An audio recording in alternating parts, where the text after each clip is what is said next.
This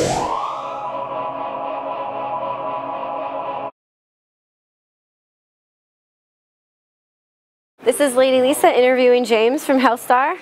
How are you doing? I'm doing good.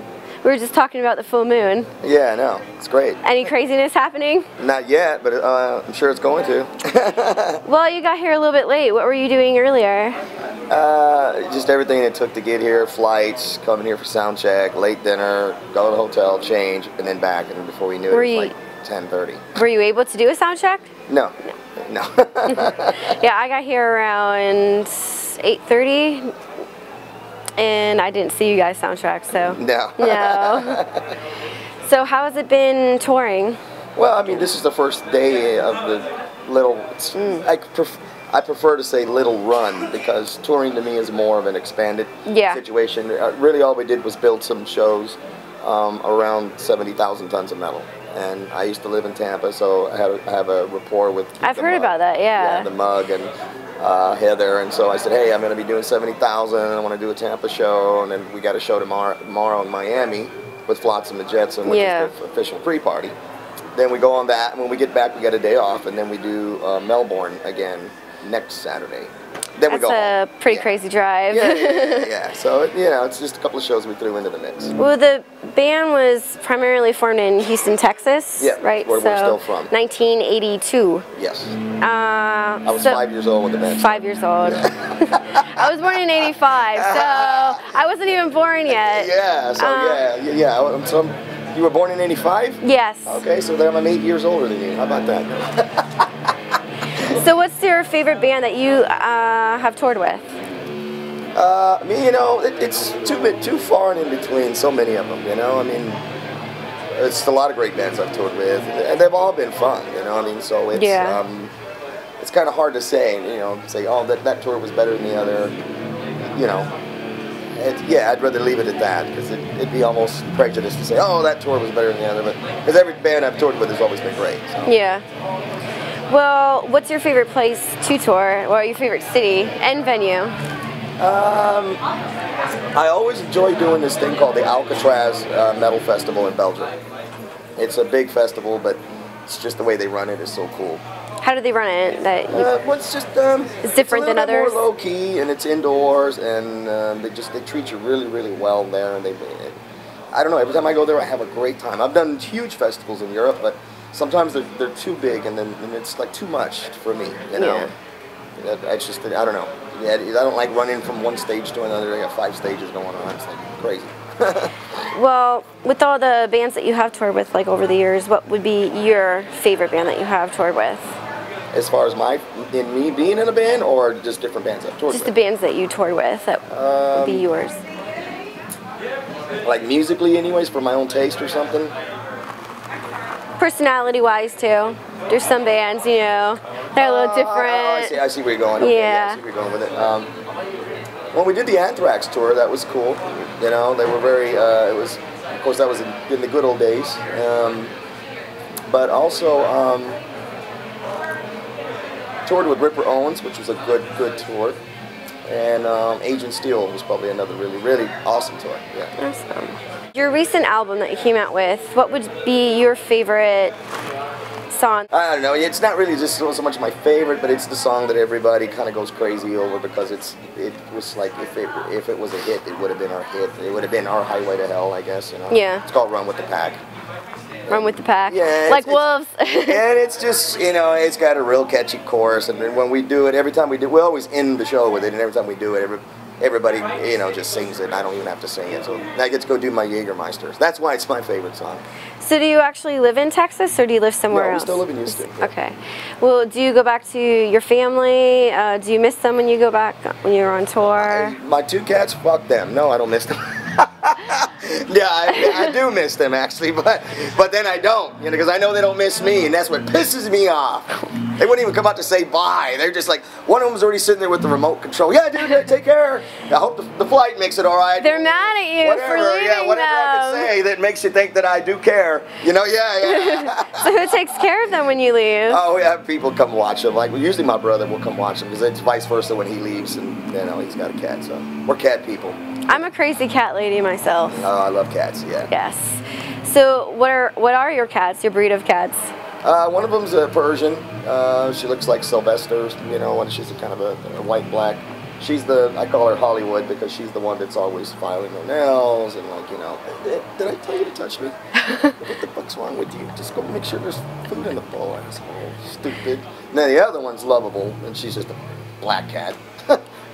So you have like a angry cat and you have a friendly cat. Yeah. No, but the angry cat, what's funny is when she does get affectionate, she goes overboard. You know, so it's weird. She goes from one extreme to the other. I call her Sybil. Like, make up your mind. I think she's going to menopause or something. Menopause. Well, how old are they? One of them's 10, almost 10, and the other one is 9. And one of them's actually from here. When I lived here, that's when I first got her, and that's how long I've had her when I moved back in 2003. So when you did live here, what would be your favorite place to go? Would it actually be the Brass Mug? Yeah, the old Mug. I used to play there a lot with my cover band, my tribute band, and stuff like that. And I did a project with Paul and Jack from Cannibal, and me and Jack Owen had an Iron Maiden tribute called Power Slave with Richard Bateman from Nasty Savage. And so I got to mingle with a lot of the cool people. I guess my best drinking buddy was Jerry from Diabolic, who's now in Solidium. Yeah. And we used to go by the name of Gilligan and Skipper. One night we got drunk, and I kind of saw it that way. Like, he was a little buddy, and I was Skipper, you know. When you guys were on different record labels, because you were on like 4 other before you were on AFM Records actually recently. So what happened with all those record labels that you are now on AFM?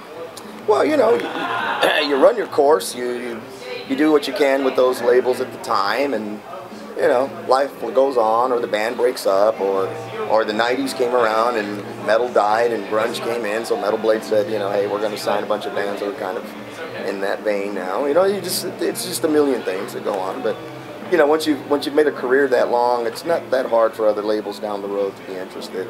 Yeah. You know, well, you know, you didn't want them, we'll take them. You know, and it's always almost the same kind of situation in every label. This is probably about the best situation I've been in so far.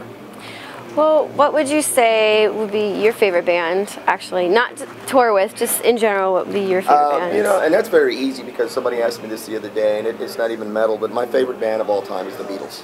The Beatles? Yes. Yellow Submarine. Yeah. Well, even from old days to when they finally just called it a day. Yeah. It's one of my favorite bands. So if you could go anywhere in the world, where would you go, and what band would you pick? Or bands, if you would have like a little tour. Oh. Cities you would visit. Well, if I could go anywhere in the world, which I don't think there's much of a market, then I was going to say I would want to go to Iceland. Iceland. But now you mentioned bands, I'd say, well, maybe Finland. You know, I mean, that way I can see the Aurora Borealis, whatever that thing is. Aurora Borealis. Yeah. That's got to look so kind of weird out of space. The crazy colors. Yeah. Aliens. But I guess if I was going to tour that area, I'd probably want to tour with a band if they could get it. If they ever got back together again, would be Sentence. So what would be your favorite place to visit? Iceland. Yeah, Iceland. So it is still Iceland. Yes. All right. With AFM Records, they do a lot better job than the other record labels that you were on, or was it just like it was done and over with? Well, it's not really so much. It is a better job, but it's also it's a point in life where the band has already evolved so much that it's also making their job much easier to do better for us. You know, when you're younger, sometimes you're not doing the right things for yourself mentally anyways, and you can cause a label just extra stress that they don't need. Right. In this case, you know, we're pretty much self-proficient, and the more you self-proficient, the label's more liable to do a lot more that you want because they trust your judgment now. Yeah. You know what I'm saying? Yes. So they're like, okay, this guy is half a century old. He's got to know what the hell he's doing. He's not making this stuff up. You know? Right. Well, what would be your craziest or funniest tour story? If you can't talk about the craziest, but like a funny story that you would like to share that you had on the road. Oh. That's a good one. I think it was one time when, here we go with not being mature, being young and being in a metal band and being crazy, and I don't know what enticed us to do this, but we were on tour and we were in Rochester, New York, and me and the guitar player were drunk, and it was because there was nothing to watch on TV It was late at night, this is before cable days and all that, and I think only 2 channels worked. And one channel was, I don't know, something stupid on, and the other one was maybe what we call infomercials now. We got so pissed off there was nothing to watch. He goes, I'm just going to pee on this TV because it's worthless. And I said, I'm going to join you. And we did. It blew up because of the pee. It blew up? Well, you know, it fried. We didn't expect that to happen. Did you see sparks flying out of the TV, like serious sparks? Did it catch on fire? No, but, you know, then we're like, oh my God, what do we do? And I'm like, let's just check out and not say anything. But then again, I don't know, you know, I think after the pee burned into it, the room smelled like pee. So they're going to know something happened in that room, you know. If you have any advice to actually share with anyone while you're touring, or what you would do, what you wouldn't do, or with even record labels, would you like to share it with your fans? Well, good advice. Get a lawyer. Get a damn good music lawyer, and really that's put it as simple as possible. And that'll save you many hurdles to have to jump through and lose. Do you have anything else that you'd like to say to your fans? Hey, thanks for supporting us for 30 years, and it looks like the way things are going, I'm going to be doing this for another 30 years. It's a damn curse, and what can I say?